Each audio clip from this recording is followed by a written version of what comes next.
Paz do Senhor, irmãos e irmãs. Amém. Por favor, abra sua Bíblia em Marcos, capítulo de número 5.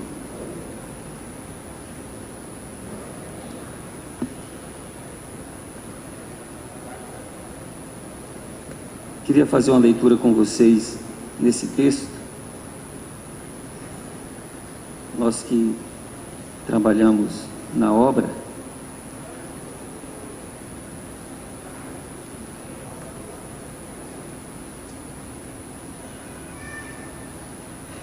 o texto fala de um endemoniado gadareno.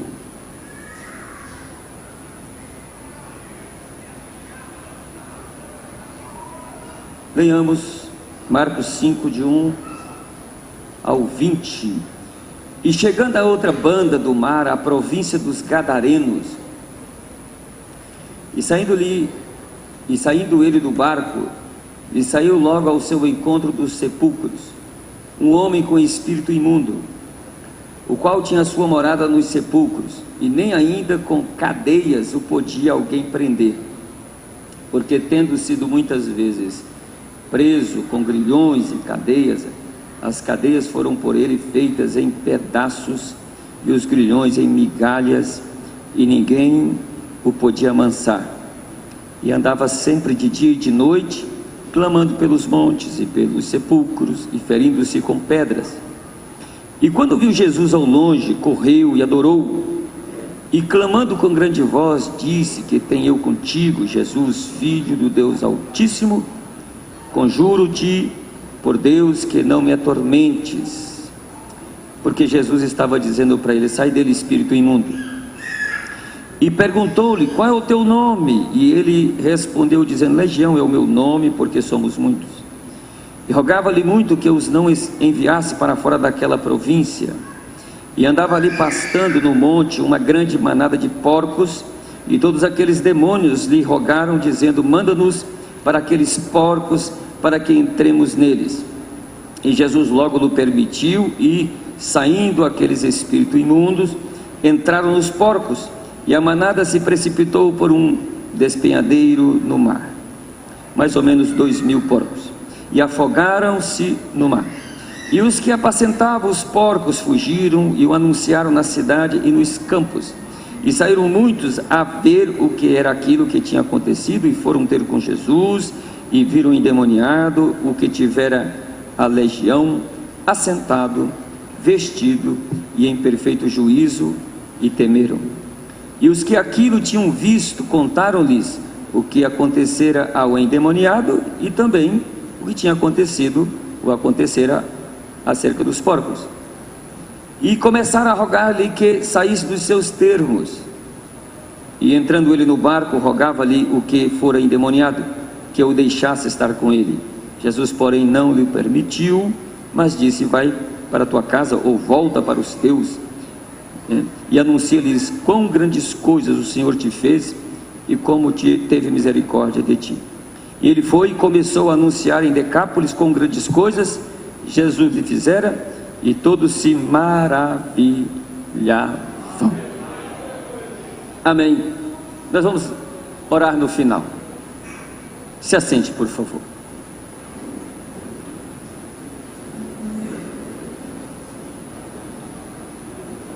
Pois bem, meus irmãos,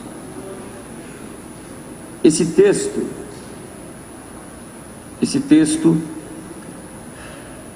é muito instrutivo, rico para a igreja hoje. E eu queria que nós fizéssemos uma leitura desse texto hoje, sobre essa igreja que está na iminência de morar com Jesus, de ir para o céu. Mas o que tem entre esse morar no céu e o agora? O que existe para essa igreja? O que existe de fato, de história, de acontecimento, de responsabilidade, de posicionamento que essa igreja tem que ter até esse arrebatamento? Então eu estava orando, e entre muitos textos, Esse texto falou muito forte comigo, e eu estava até a madrugada, hoje já, né, lá em casa orando, e eu recebi mais ou menos assim, tem que ser esse texto, não pode ser outro, tem que ser esse texto, e nós vamos falar sobre esse texto. Então, eu gostaria que você pensasse um pouquinho, não na topografia do texto, porque é isso que a gente tem que fazer na hermenêutica. Eu não quero fazer isso, eu quero que você entenda uma outra coisa, uma outra visão do texto, e é uma visão mais teológica, doutrinária. Se você olhar para o Velho Testamento, você vai ver que a doutrina acerca de demônios, ela quase não existe. No Velho Testamento tem poucas coisas reveladas acerca de demônios, apesar que existe lá, os demônios existem, os demônios são uma realidade, mas não está revelado como que eles atuam, por que que eles atuam. Você tem lapsos, você tem pequenas referências, mas lapsos grandes de textos que não falam sobre isso. Mas a ação maligna, ela está embrenhada em toda a história do Velho Testamento, toda ela. Começa lá em Gênesis 3, com o diabo na vida da serpente, ou na boca da serpente, e dali para frente, depois que o inimigo faz Adão e Eva cair, você vai perceber que ele está escondido nas ações humanas, escondidos nas ações humanas. Eles estão escondidos nos governos da época, matando, sendo tirando, lutando contra o projeto de Deus. Salvo alguns momentos que você tem, por exemplo, em Daniel, quando o anjo vem para trazer a mensagem para Daniel, o príncipe da Pérsia, que nós sabemos que é Satanás, impediu ele de passar, e o anjo Miguel foi enviado e limpou o caminho e fez ele passar. Você tem esses momentos lá. Você tem um momento, por exemplo, quando o espírito maligno apossava de Saul, e convidavam-se Davi, e ele tinha uma harpa, e ele passava o dedo na harpa, e quando ele tocava a harpa, o demônio tinha que não sair de Saul, ele não saía. Você pode ler lá o texto, não saía, amansava, controlava ele.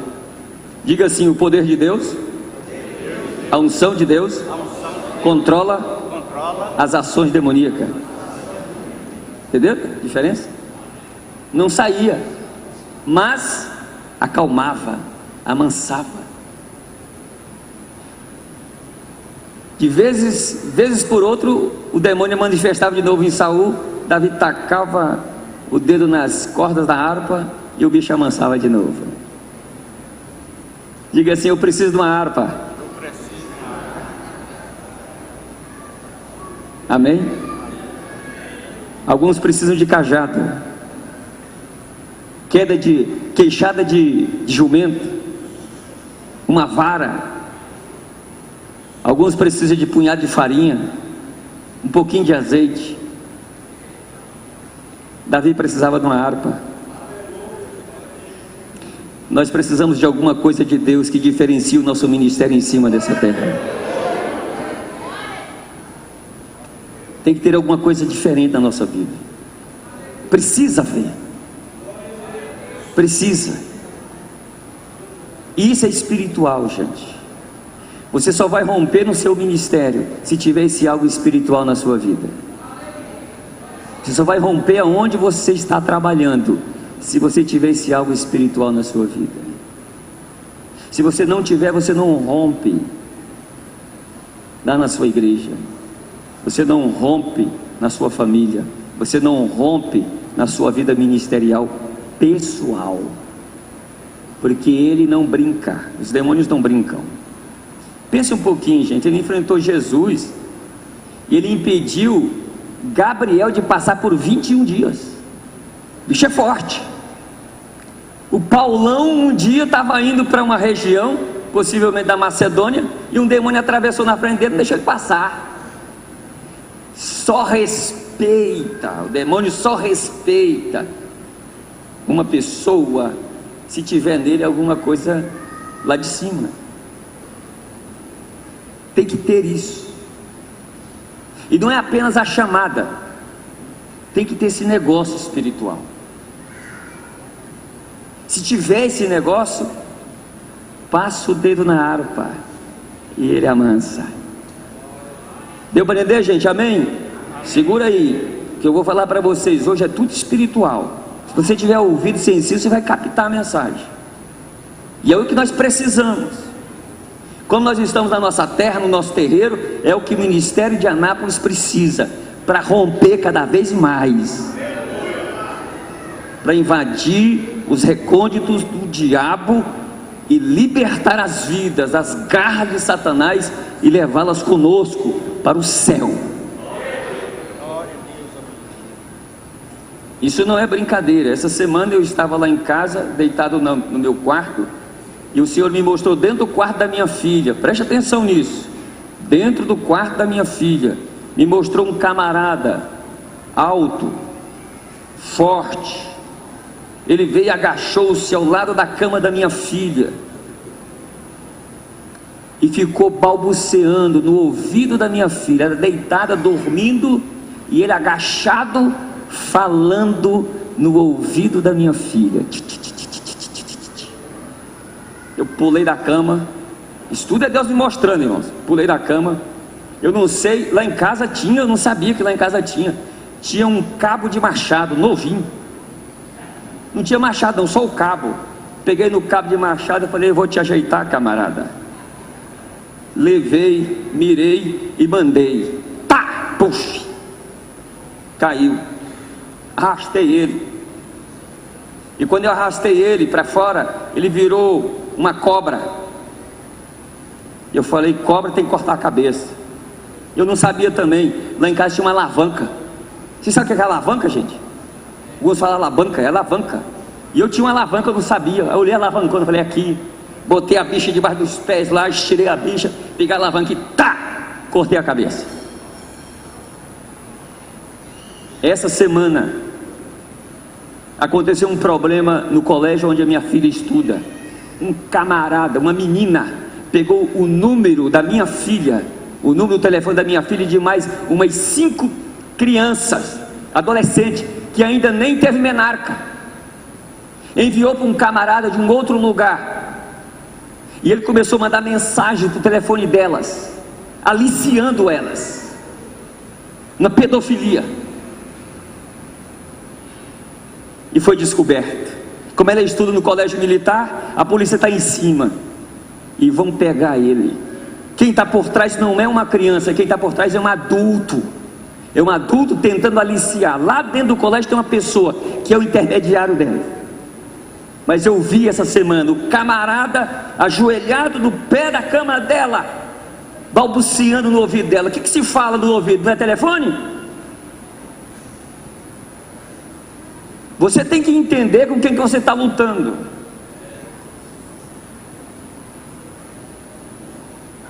A nossa guerra não é contra seres humanos. A nossa guerra é contra principados e potestades das regiões celestiais, meus irmãos. Nós estamos numa guerra. Se você guerreia, eles guerreiam. Se você não guerreia, eles continuam guerreando. E cabe a nós ter a harpa. Senão um cabo de machado já serve.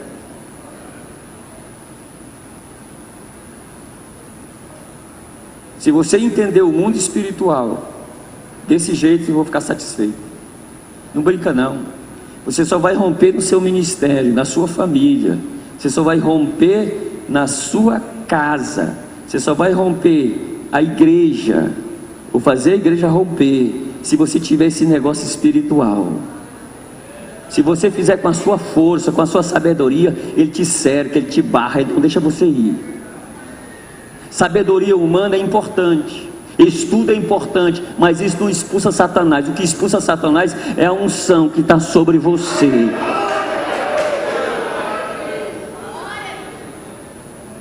E ele sabe trabalhar, ele tem seu jeito. E no Velho Testamento era assim.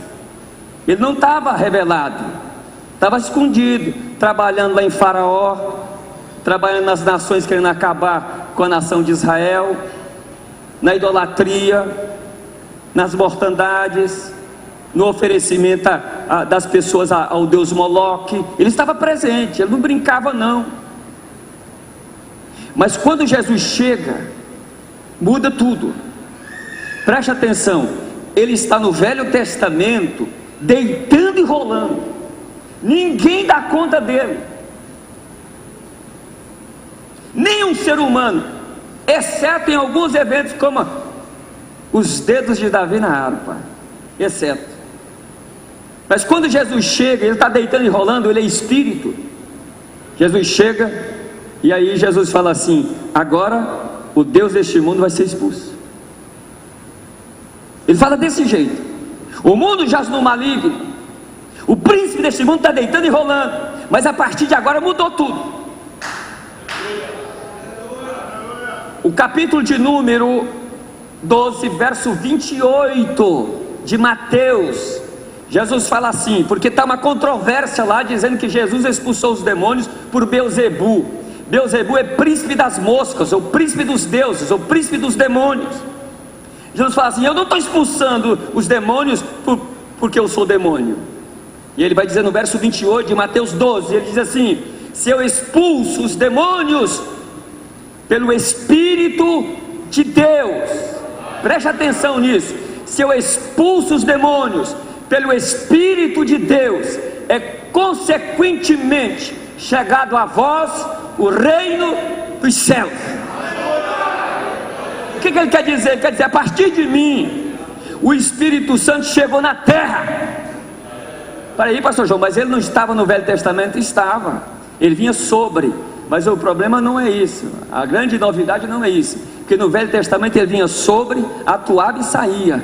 Mas em Mateus 3, 16, 17, o Espírito Santo não veio sobre Jesus, o Espírito Santo habitou em Jesus a partir daquele momento. Então o Espírito Santo passa a habitar na terra, no corpo de Jesus. Jesus está dizendo assim, ó: se o reino de Deus, que a gente diz, e muita gente não sabe definir o que é reino de Deus, então reino de Deus é o poder soberano de Deus sobre todas as coisas. Troca a palavra poder por domínio, é o domínio soberano de Deus sobre todas as coisas. Ele está dizendo: se eu expulso os demônios pelo Espírito Santo, o domínio de Deus chegou em cima dessa terra. Vocês estão entendendo isso? O domínio de Deus chegou. Mas quem é o domínio? Quem é que faz o domínio? Quem é que controla? Quem é que enfrenta Satanás e os demônios? Quem é que expulsa eles?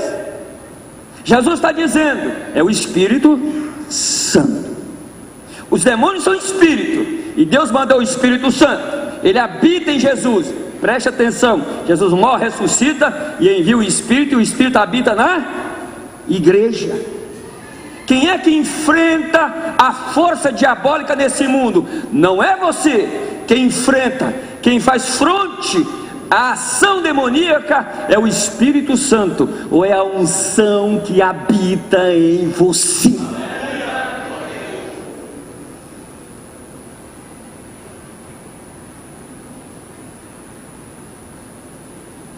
Se você não tiver o Espírito Santo, pastor João, tem o Espírito Santo.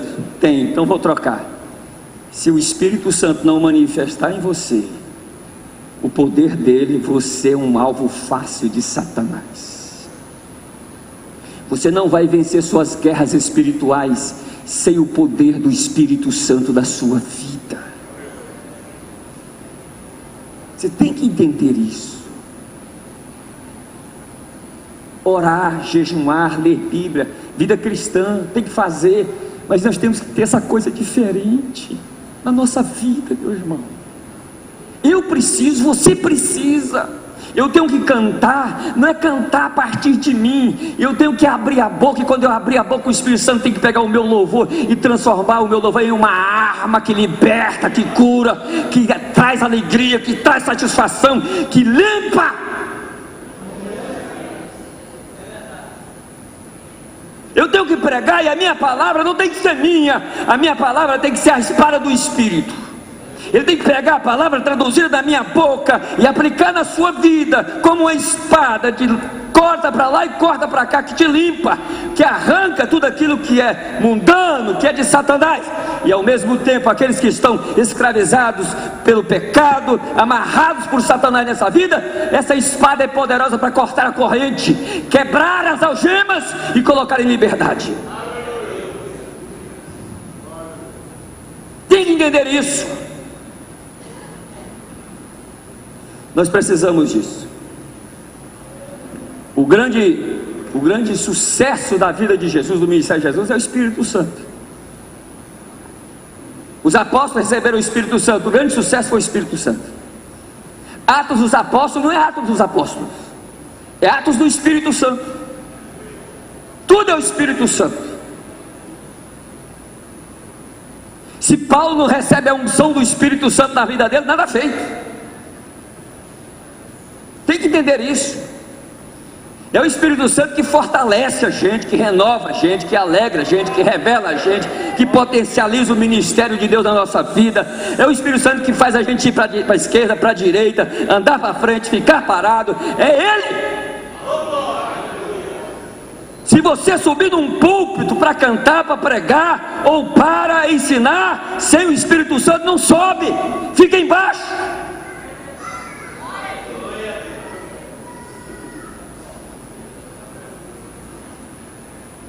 Suba em cima do púlpito, suba no púlpito, desculpe, suba no púlpito, mas suba dizendo assim: só está aqui o invólucro, só está aqui a casa, quem manda e quem vai falar é o Espírito Santo de Deus.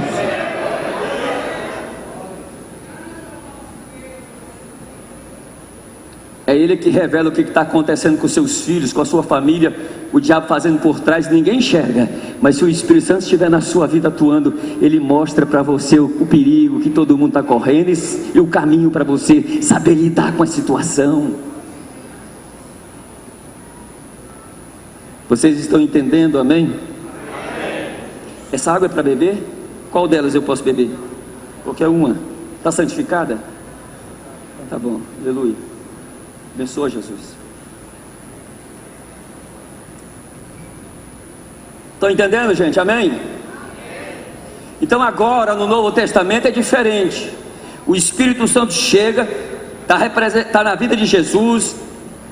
A igreja, depois que é formada, o Espírito Santo passa a habitar nela. E aí, quando o Espírito Santo chega no ministério de Jesus e também chega através da igreja em algum lugar, os demônios não ficam mais escondidos. Os demônios agora eles são revelados.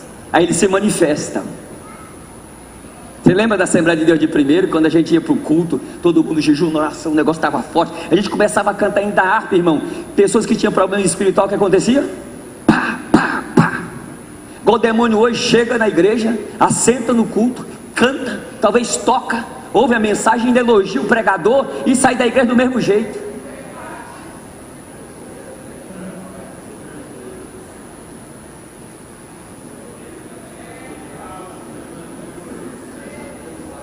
E nunca vai converter, né, pastor? Vai ouvir e não converte.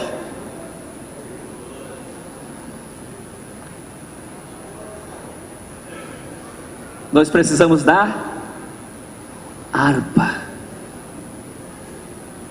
Esse negócio faz a diferença no nosso ministério. Isso vai fazer a diferença. Pastor, na minha igreja não estou precisando de harpa não, pastor, estou precisando do machado mesmo logo, é um machado. Não importa, o importante é que você tem que ter esse Espírito Santo, essa unção dele, essa coisa diferenciada na sua vida. Jesus está no seu ministério, e aí preste atenção agora no texto. Eu quero que você preste atenção no que está acontecendo no texto. Quero fazer só a leitura com você. Se você olhar o texto, você vai ver que Jesus, ele está indo além dos limites geográficos de Israel. Ele atravessa o lago de Genezaré e ele vai para uma província de Gadara, uma região onde tem 10 vilas, Decápolis, é uma região. Ele está saindo dos termos de Israel e está indo para o termo gentílico. E lá nesses termos gentílicos, ele tem um fronte, porque quando ele está em Israel, ele teve alguns frontes, mas quando ele está indo por termos de Gadara, ele tem um fronte diferente. E quais são os frontes? Preste atenção agora para você ver. A primeira coisa que você tem que entender: para o judeu, um gentílico é imundo. Para o judeu, quem mexe com porco é imundo. Para o judeu, um gentílico, uma pessoa imunda, é comparada como um animal. E nesse texto, Jesus vai fazer três coisas. Três.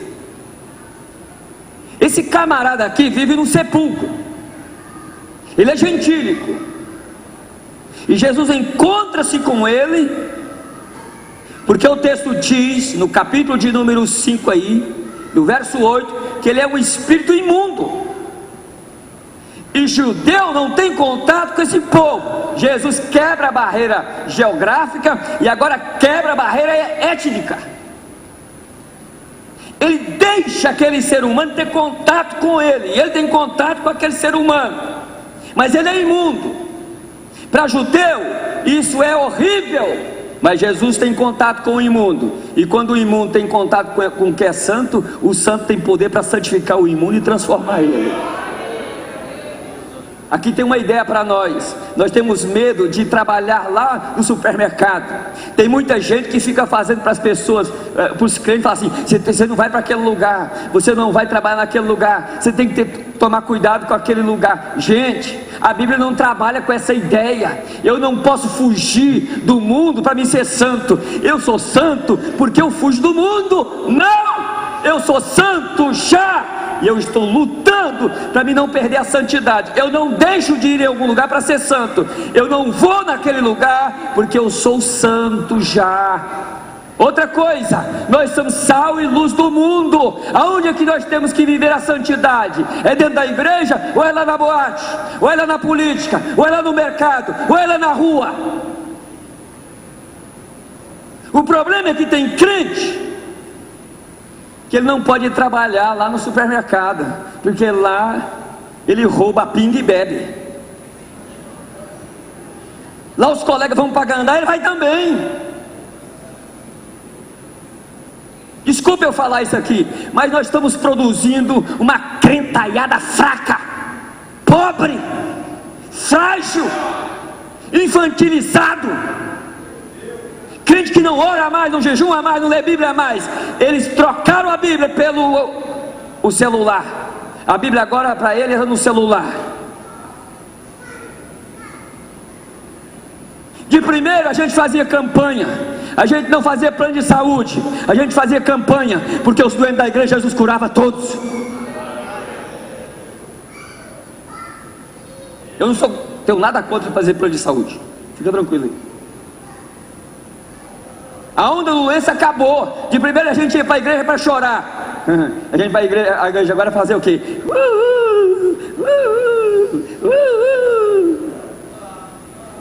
Bota o camarada em cima do púlpito e ele começa a usar a Bíblia entre aspas para fazer gracejo para você sorrir, para você brincar. É tão bom ouvir esse homem, por quê? Porque ele faz a gente sorrir. Miserável, desgraçado, você está perdido. Veio um pregador aqui em Anápolis, um pregador famoso aí que fala para família, casais, né? E aí uma irmã falou: nós vamos lá, é R$150. Eu falei: é mesmo, irmã? É? Mas por que você vai? Não, porque é bom ouvir ele, mas tá bom, mas R$150 para você, para o seu marido, vai ter aquela multidão de gente, por quê? Ela falou assim: porque ele faz a gente sorrir. 3 meses depois ela traiu o marido.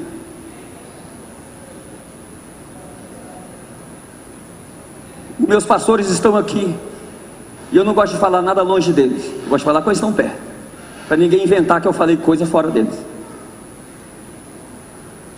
O evangelho não é graça, o evangelho não é entretenimento, o evangelho é vida e morte. O Evangelho é choro, o Evangelho é gemido, o Evangelho é liberdade, mas ele também é responsabilidade. O Evangelho muitas vezes traz satisfação e felicidade para nós, mas muitas vezes estamos tristes, porque o texto vai dizer: triste, mas sempre alegres, pobre, mas enriquecendo a muito, como nada tendo, mas possuindo tudo, não tendo vida, mas eis que vivemos. O Evangelho é diferente. O diabo está deitando e rolando em cima dessa terra, enganando líderes, enganando homens, enganando mulheres, e todo mundo caindo no oba-oba dele. Não! Eu me levanto contra isso, não! Ele está repreendido em nome de Jesus. E toda a ideologia de Satanás que tem entrado na sua cabeça, entrado no seu coração, entrado no seu ministério, caia em nome de Jesus. Seja limpo em nome de Jesus. Volte para a palavra, volte para o mundo espiritual. Está uma onda aí de crente beber cerveja, beber vinho.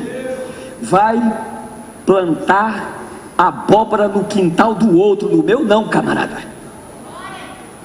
Se você quer beber, vai beber na sua casa, vai beber em qualquer outro lugar. Estou mandando também beber não, é errado. Mas para mim, para ser exemplo para minha família, você está enrolado. O diabo está brincando conosco, ele está deitando e rolando conosco. Compra e não paga, dá um jeitinho, ajeita as coisas, manipula as coisas, irmãos. Fica manipulando as coisas, chantageando as coisas para você ver. Quem está por trás é o diabo. A ação é humana, mas é o diabo que está. Leve a Deus a sério. O mundo espiritual não é brincadeira.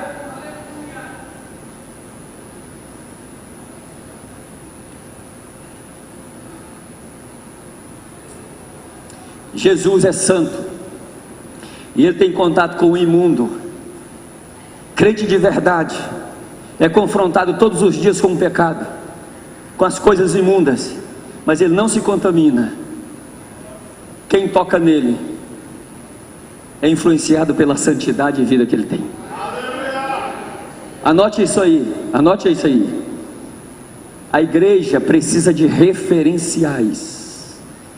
Não é o mundo apenas não, a igreja precisa de referenciais, homens e mulheres, que a gente pode olhar para eles e falar o seguinte: eu quero ser igual àquele homem, eu quero ser igual àquela mulher. Exemplos de vida que nos motiva a orar, exemplos de vida que nos motiva a ser fiéis, exemplos de vida que nos motiva a jejuar, exemplos de vida que nos motiva a ler a Bíblia, exemplos de vida que nos ensina a viver a vida cristã na íntegra. Mas cadê eles? Cadê?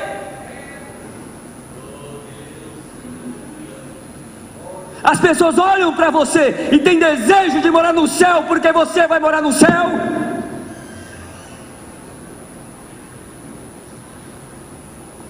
Quando as pessoas chegarem perto de você e abraçar você, estarão abraçando Deus, abraçando Cristo na sua vida. Você tem que entender isso. E é isso que o diabo tem que respeitar. Respeitar você, seu título, seu conhecimento, sua posição, seu dinheiro, seu carro, sua boniteza. Conversa, ele não respeita cabelo branco, ele não respeita experiência, ele respeita só aquilo que está dentro de nós, que é a unção de Deus, meu irmão.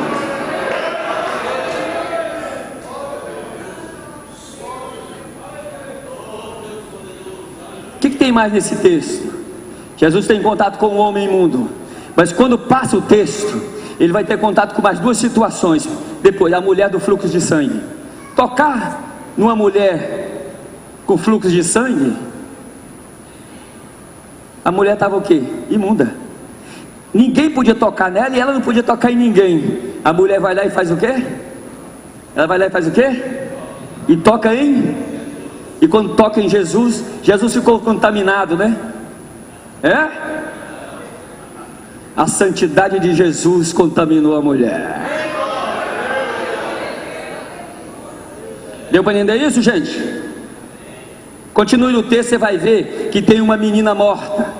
E nenhum judeu podia tocar em corpo. Por quê? Porque era imundo. Nem de animal e nem de ser humano. E Jesus vai lá e faz o quê? Pega na mão.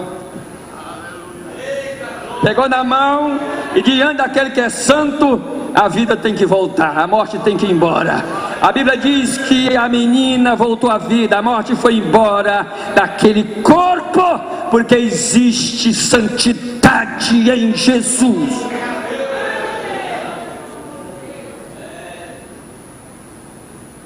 A Bíblia fala que nós temos o perfume de Cristo. Fala assim, ó. Oh, que cheiro agradável. De novo. A Bíblia fala que nós somos o perfume de Cristo. Mas a pergunta é, quando você está vendo um churrasco lá, aquela manteiga descendo, caindo sobre as brasas, está subindo aquela fumaça, e você fala assim, nossa, alguém está fazendo churrasco, alguém está fazendo sacrifício. Não é assim, irmãos? Por falar nisso aqui, ninguém gosta de churrasco aqui não, né? Você gosta de churrasco também?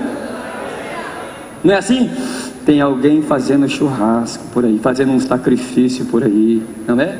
Então quando a Bíblia fala assim, ó, nós somos o bom cheiro de Cristo. O que é que ele está dizendo? Nós somos aquela fumaça que sobe do sacrifício. O que ele quer dizer com isso? Se nós somos o cheiro de Cristo, o bom perfume de Cristo, é que nós estamos sendo constantemente um sacrifício em cima dessa terra. Você entendeu isso? Você entendeu? Então, ser o bom perfume de Cristo é ser o quê? Um sacrifício constante.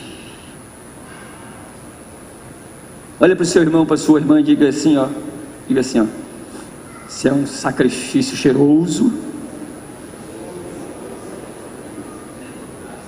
Agora tem a boa notícia, viu? Sacrifício é cheiro de sacrifício, é cheiro de morte. Quem morreu, Cristo vive nele. Quem vive, Cristo não vive nele. Por isso alguém me fala assim, e aí, pastor João, tudo bem? Eu falo, sobrevivendo. Ele falou, o que é isso? Que palavra negativa é essa? Eu falei, porque você não conhece a Bíblia. A Bíblia diz que crente não pode viver, crente tem que sobreviver para Cristo viver nele. Morra e deixe Cristo viver em você. Você está entendendo o texto? Deu para entender? O que está acontecendo? Vamos mais, eu quero que você faça a leitura. Existem 4 pedidos nesse texto. Acompanhe comigo, verso de número 10, primeiro pedido. Pedido dos demônios. Verso 10. Rogava-lhes que não os enviasse para fora daquela província ou daquele território. Verso 12. Os demônios pedem, se nos expulsa daqui, manda que entremos naqueles porcos. Segundo pedido. Terceiro pedido, verso de número 17. O homem que tinha sido liberto rogava a Jesus, deixa eu ir contigo. Jesus falou, não. Quarto pedido, verso de número 19. A multidão, verso de número 19 mesmo, né? 18, desculpa, 18. 17 e 18 é do homem. E do verso 17, a multidão começaram a rogar e dizer, sai dos nossos termos. Percebe? São 4 questões. Os demônios falam 2 vezes. Um para Jesus sair do território, outros para eles entrarem nos porcos. A outra, o moço pediu para Jesus deixar ir com ele, Jesus não deixou. E a multidão, as pessoas daqueles vilarejos saíram ao encontro de Jesus e falaram, vai embora daqui que nós não queremos você aqui. Tudo bem? Agora olhem comigo por favor de novo. Era aqui que começava uma mensagem, era aqui que tinha que começar a mensagem. Como eu falei que eu ia fazer só a leitura, vou ficar só na leitura. Preste atenção no que o texto está dizendo. Jesus chega na terra de Gadara. E quando ele chega na terra de Gadara, aquele endemoniado vem correndo do sepulcro, cai nos seus pés e grita para ele, que temos nós contigo, Jesus filho de Davi, bem sabemos quem és tu, vieste nos atormentar antes do tempo. Então os demônios sabem quem é Jesus, eles sabem da autoridade de Jesus, Eles sabem que existe um juízo estabelecido para eles, e existe um dia de condenação para eles. Não tem mais chance. Está bem claro no texto. E Jesus está falando para ele: vocês vão sair daí. E eles falam assim, no verso 10: se o Senhor nos expulsa, não nos mande para fora do quê? Do território. Verso 10: não nos mande para fora do território, da província. Não nos mande sair da província, não nos mande sair do território. Isso aqui é muito importante, gente, porque existem demônios que trabalham em determinadas áreas da vida. Tem demônios que trabalham exclusivamente para separar casais, fazendo um e o outro prostituírem-se, obrigarem-se. Existem demônios que agem exclusivamente na dependência química, seja álcool, seja droga, seja tabaco. Mas existe dependência de sexo, existe dependência de jogo, existe dependência de comida, existe dependência de trabalho. Tem gente viciada em trabalho. E agora a Organização Mundial de Saúde incluiu um novo transtorno na psicologia. Qual é? Dependência eletrônica. O tempo que você tem para buscar a Deus, para servir a Deus, para crescer em Deus, para se relacionar com as pessoas em Deus, você gasta com as outras coisas. O diabo é inteligente. Nós temos que entender isso. Ele não está brincando. Os homens fazem a tecnologia e ele usa a tecnologia para desgraçar a vida do ser humano, porque nós não fomos treinados para liderar a nós mesmos, porque somos uma sociedade sem limite, uma sociedade sem princípio, uma sociedade infantilizada. Hoje os meninos tá tudo feminilizado e as meninas tudo masculinizada. Academia musculosa, veste calça de homem, tênis de homem, camisa de homem, anda musculosa, macho, mulher macho. Aí você olha para os menininhos, calça, os rapazes com a calcinha coxada, e uma coxada, calça vácuo, camisetinha coxada, mostrando a musculatura. Mas aí quando ele fala, e quando ele mexe com a mãe, fala: oi gente. O diabo não está brincando não. Essa sociedade desgraçada está desse jeito, mudando, invertendo os valores. O diabo está por trás disso. E aí você olha para o seu filho, ele começou, você fala assim, fala como homem aí, camarada, você é macho, honra esse negócio que está aí no meio das suas pernas. Eu falo para o meu filho que tem 8 anos, que negócio é esse, rapaz? Ué, fala grosso aí. Aí beleza, agora sim. Que bagunça é essa, rapaz? Ó, essa macho show.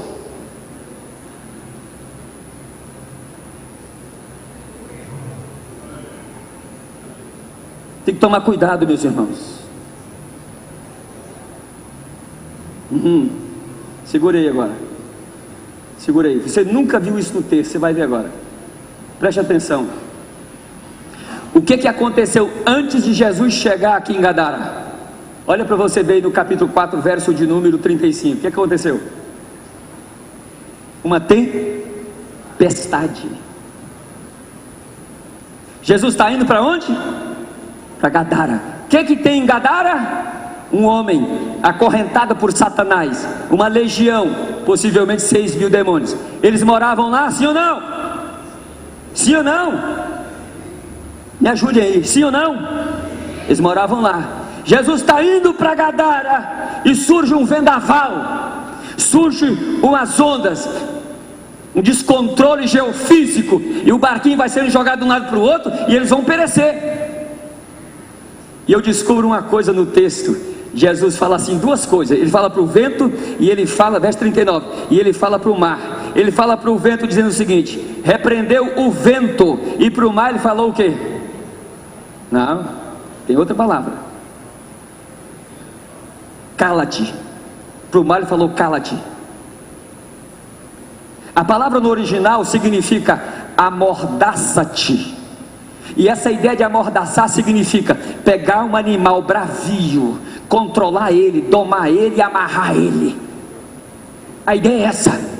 Eu pergunto para você, se Jesus está indo para Gadara, onde tem demônios, os demônios moram naquele lugar, quem é que forjou o evento geofísico para matar Jesus e os discípulos no mar?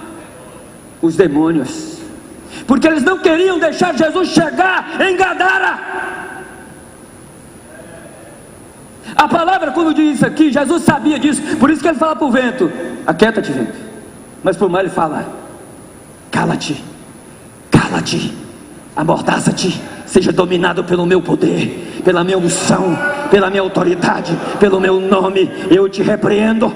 Jesus sabe que é uma guerra espiritual, Jesus sabe que são os demônios que estão ali, apesar que ali há uma depressão muito grande, há esses vendavais repetindo lá no lago de Genezaré, porque ele fica no meio de montanhas, mas quem forjou aquilo naquela noite ou naquele dia, foram os demônios.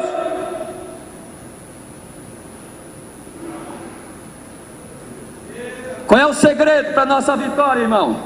Qual é o segredo? Jesus estava dormindo, não estava? Estava dormindo ou não estava? Então, quando o negócio estiver preto no seu ministério, estiver difícil no seu ministério, quando você achar que não tem mais jeito, o demônio cercou da frente, chegou por trás, cercou à direita, cercou à esquerda, sabe o que você faz? Você vai lá em Jesus e chuta a canela dele. Não deixa Jesus dormir na sua vida, não deixa ele dormir ao seu lado, não deixa Jesus dormir no seu ministério. Importuna Jesus, acorda Jesus, grita no pé do ouvido dele, porque se Jesus acordar com você, você vai ver que o vento vai acalmar e o mar vai ter que sossegar na autoridade da palavra dele. O grande problema de algumas pessoas é porque eles deixam Jesus dormir. Não importuna Jesus de madrugada, de manhã, de tarde, de noite. Não dá um grito para ele na hora que acorda, não dá um grito para ele do almoço, não dá um grito para ele de tarde. Deixa Jesus dormir. Ele está lá assim: vamos, pastor, de novo, grita aí que eu quero ouvir. Ele está lá. A Bíblia está repleta de parábolas. Jesus falou da história de uma mulher que era viúva e um juiz iníquo, e ele contou a seguinte história. Falou que aquela mulher ia todos os dias, e a ideia que ela ia lá no texto era de madrugada, e eu tenho uma ideia, mais ou menos 3 da manhã. Ela ia todo dia na porta da casa daquele juiz e começava a gritar: julga minha causa, acorda em meu favor, julga minha causa, acorda em meu favor, julga minha causa, todos os dias, até que ela venceu o juiz. E o juiz falou o seguinte: vou ter que atender essa mulher para ela não vir aqui mais gritar no meu pé do ouvido. Foi lá e atendeu ela. Jesus fala assim: bom, aquele juiz iníquo foi vencido pela insistência daquela mulher, quanto mais o papai do céu está pronto a ouvir e atender aqueles que clamarem a ele. Não deixe Jesus dormir. Jesus acordou, e quando Jesus acorda, o trajeto da estrada é seguro. Quando Jesus chega, por mais que existam inimigos na frente, o destino está traçado e o alvo vai ser atingido. Não tem como. Demônio é que sai para a direita e sai para a esquerda, porque ele vai passar, e quem tiver com ele passa. Pastor João, eu estou entendendo. Lá na minha igreja parece que tem uma cabeça de jumento lá enterrada. Tem cabeça de jumento enterrado lá não. Tem não. O que falta, sabe o que? É você fazer Jesus despertar naquele lugar. Começa a gritar por Jesus lá, atrai Jesus, faz ele ouvir, e na hora que Jesus acordar na sua igreja, você vai ver o que vai acontecer para a glória do santo e precioso nome dele. Você está comigo? Está acompanhando? Amém? Continue agora. Preste atenção. Aí Jesus chega, você vai sair desse homem. Ele falou assim: não, nós moramos aqui. Se nos expulsa daqui, não manda nós para fora do território não. Manda que nós entremos naqueles porcos. Jesus permitiu, sem entrar em detalhe, Jesus permitiu. Eles entraram nos porcos. O que aconteceu com os porcos, gente? Morreram todos afogados. Pronto. A pergunta é: para onde que foram os demônios? Para onde é que eles foram? Foram para o inferno? Não. Foram para o mar? Não. Foram para outra região? Não. Observa que eles quiseram impedir Jesus de chegar. Agora Jesus chega e está falando: sai daqui, que eu cheguei. Eles estão dizendo: não manda nós embora daqui não, desse território, aqui é tão bom. Aqui tem pepina, aqui tem abóbora, aqui tem prostituição, aqui tem televisão, aqui tem jogo do Corinthians, desgraçado e miserável, que tem pacto com São Jorge, né? Não vou falar aqui do Palmeiras não, porque o chefe está aqui atrás.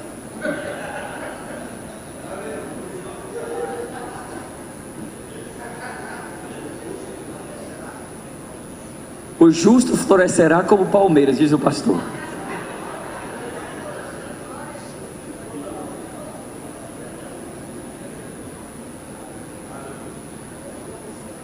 Mas eles gostavam tanto daquele lugar, porque aquele lugar tinha o que atraía ele, que alimentava eles. A idolatria, o pecado, qualquer tipo de pecado estava lá, porque aonde não tem pecado ele não acha porta para entrar, mas onde tem pecado ele entra e ali mora. E se estiver alimentando ele lá, ele continua lá, ele vai engordar e vai crescer e vai ficar lá e vai ficar forte. E entrou nos porcos, os porcos morreram, e para onde que foram os demônios? Preste atenção agora, você nunca fez essa leitura. O texto está dizendo que os porqueiros correram, foram na cidade e anunciaram lá na cidade o que tinha acontecido com o homem.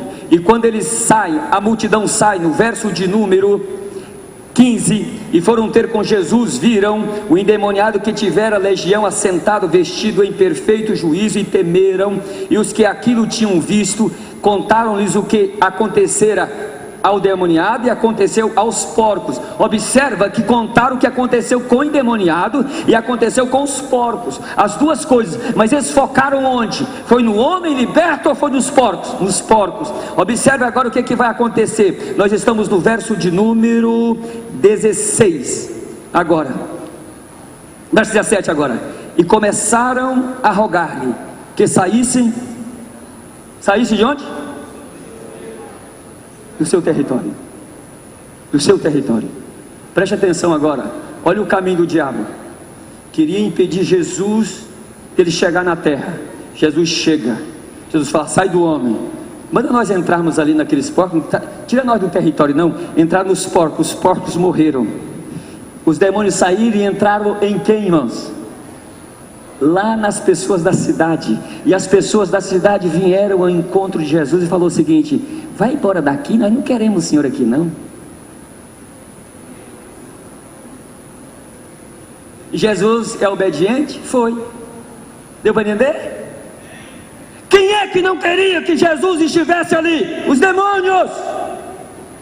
Jesus foi. E aí o camarada liberto fala assim: Jesus, agora me dá um jeitinho, deixa eu ir com o senhor, isso aqui é ruim demais. Ele falou: não, agora você tem que ficar aqui. Por quê? Porque é o seguinte, o Espírito Santo passa a habitar na sua vida agora, e a partir de agora eu vou te deixar aqui, para o Espírito Santo atuar na sua vida e fazer frente a todos os demônios deste lugar. Você entendeu a lógica de Jesus? Você entendeu a lógica dele? Por que ele não deixou o homem ir com Jesus? Jesus não deixou o homem ir com ele para que o homem pudesse ficar ali, o Espírito Santo atuando na vida dele e fazendo fronte, fazendo uma guerra, expulsando os demônios. Onde? Começando onde? Na família dele. Volta para a tua casa, volta. Isso quer dizer o quê? Que ele já tinha morado em família, a família já não dava mais conta dele, jogou ele fora. Ele vivia lá no sepulcro, a sociedade não tinha remédio para ele, não tinha médico para ele, não tinha hospício para ele, ele quebrava todas as correntes, lançaram ele fora, ele vivia no sepulcro, no deserto. E Jesus fala: agora você volta para a tua casa, volta para os teus familiares, anuncia o evangelho para o teu pai, para a tua mãe, para o teu avô, para o teu tio, para os teus irmãos. Fala para eles, e o Espírito Santo que estará em você vai usar a minha glória para fazer uma obra na sua família.